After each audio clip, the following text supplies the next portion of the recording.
اگر کسی عورت کا حمل بار بار گر جاتا ہو تو اس سلسلے میں آپ نے یہ تعویذ مبارکہ استعمال کرنا ہے۔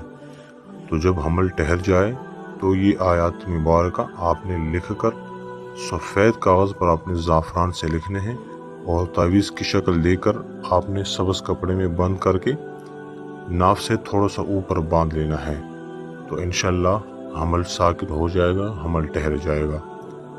تو اس تعویذ مبارکہ کے جو آیات مبارکہ ہیں وہ آپ سماعت فرمائیں۔ فاللہ خیر حافظا وهو ارحم الراحمین، اللہ یعلم ما تحمل كل انثى وما تغیض الارحام وما تزداد وكل شيء عنده بمقدار یا ایہا الناس اتقوا ربکم ان زلزلۃ الساعۃ شیء عظیم۔ اس آیت مبارکہ جو ہیں، یہ جو آپ نے آیت مبارکہ لکھنی ہے، اس کے اوپر آپ اگر اعراب وغیرہ نہ لگائیں تو کوئی مشکل نہیں ہے۔